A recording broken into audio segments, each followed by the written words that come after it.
Welcome to Be Inspired, your ultimate resource for finding inspiration, living consciously and creatively in a rapidly changing world. I'm your host, Francesca, and today we're talking about something that so many of us struggle with, the courage to be seen. And this podcast sheds light on overcoming the fear of visibility. Maybe you've had an idea, maybe you have a talent or a dream that you've been keeping to yourself because you're afraid of what people will think. And maybe you want to start a business, but you worry that nobody would support it.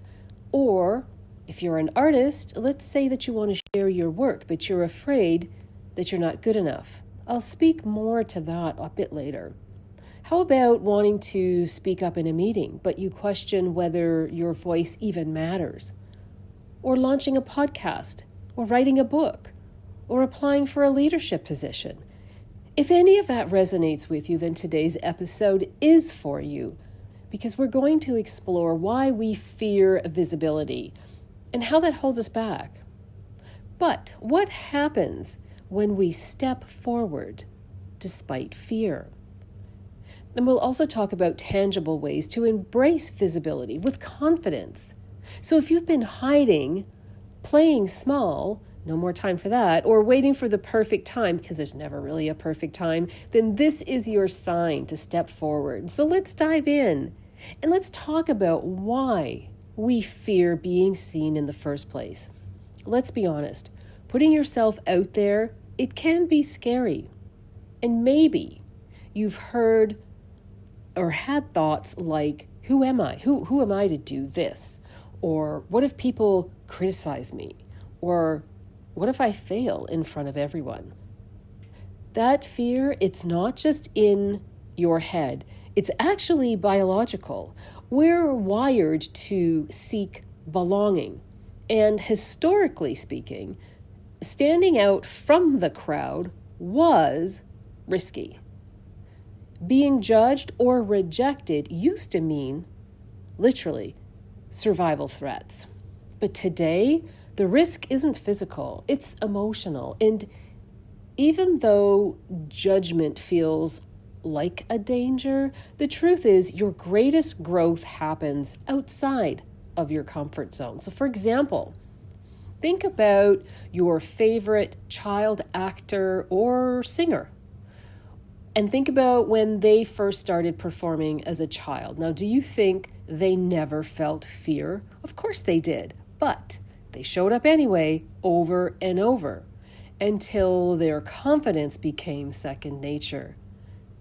The key isn't waiting until you're fearless. It's learning to move with the fear. So what happens if you show up anyway? Now, think about someone who's inspired you. Let's say a writer whose book maybe changed your perspective, or a musician whose lyrics spoke to you, spoke to your soul, or a leader who stood up for something important that aligned with your values too.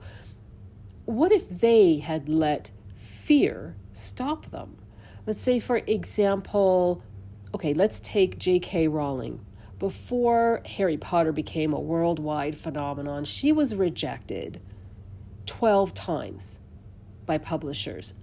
Now imagine if she thought, maybe I'm not good enough, or maybe no one wants this story, or maybe I should just give up. But she didn't. And because she kept going, she created something extraordinary, something that inspired millions of people. And the truth is, every time you show up, you give someone else permission to do the same. And it doesn't have to be world-changing. Sometimes one small act of courage creates that ripple effect. Think about, let's say, Vincent van Gogh. During his lifetime as an artist, he only sold one painting, just one. And he struggled with self-doubt, and many people dismissed his work. And so imagine if he told himself, well, maybe my art isn't good enough, or maybe nobody will ever appreciate what I create, or maybe I should just stop painting. Imagine. But he didn't stop. He kept painting, in fact, over 2,000 pieces of work because he believed in his vision.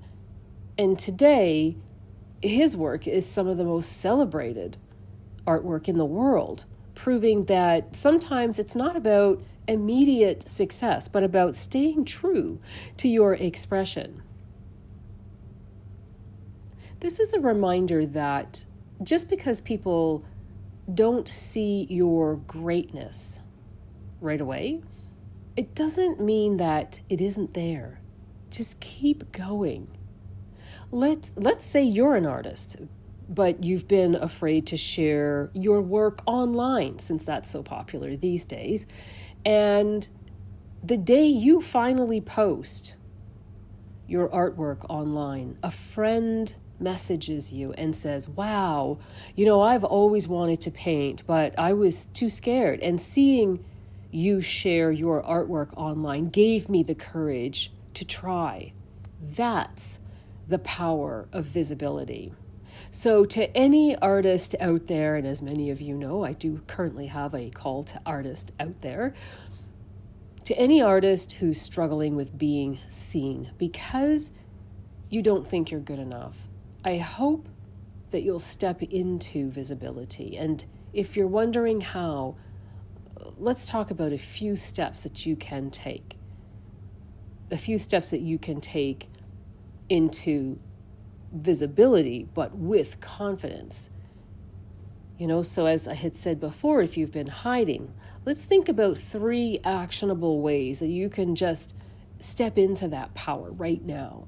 Number 1 is to start small. You don't have to jump into the deep end, as they say, but start small with manageable steps. Like if you want to start a podcast, record a test episode just for yourself. I can't tell you how many hundreds of times I did that. Or what if you want to write a book? Share a short blog post first. Why not? And what if you want to speak up more? Then start by making 1 comment every time you're in a meeting. Just 1. So for example, if you are a musician but you're afraid to perform, first just play for a close friend and then share maybe a 30-second clip of your music on social media, and then try a small open mic night before booking a gig for yourself. Because if you've gotten to that point, you must be feeling pretty good. Each small step builds confidence. So that's number 1. Number 2 is reframe criticism. A huge part of the fear of being seen is, what if people judge me? Well, listen, you're never going to please everybody, but here's the truth. Not everybody's going to resonate with your work, and that's okay. Haters are often just projecting their own fears, so just keep that in mind. But the right people will appreciate what you bring. So for example, have you ever read a bad review for a movie that you loved? Opinions are just that. They're opinions, not facts. And criticism often says more about that person giving it than it does about you. So instead of fearing judgment, ask yourself, is this feedback helpful or is it just noise? And also ask yourself, would I take advice from that person? And if so, why? Because if not, then their opinion doesn't deserve power over your life. And number 3 is remember your why. Whenever doubt creeps in, come back to your purpose and ask yourself, why do I feel called to do this? Who is this going to help? And what impact could this have? So, for example, let's say that you want to start a coaching business, but self-doubt is telling you, there are so many other coaches out there. Who's going to need me? Instead, remind yourself, there's somebody out there who needs to hear it from you and your way, your experience, and what you went through. And when your why is stronger than your fear, that's when you're going to keep showing up. So my closing thoughts as we wrap up today, and my challenge for you for this week, is to do one thing that makes you feel seen. It could be anything. So post that painting, okay? Or go ahead and speak up in that next meeting that you have. Send in a pitch somewhere. Share your ideas. Sign up for a class. There's so many things out there to choose. Pick something that makes you feel seen. And even if it feels uncomfortable, even if you're scared, because the world needs your voice, your ideas, your gifts, do it anyways. And remember, every act of courage creates that ripple effect. If this episode resonated with you, remember to like, subscribe, and share it with somebody who needs this reminder. Because when you step into your light, you give others permission to do the same. Thanks for joining me here for another episode of Be Inspired. Until next time.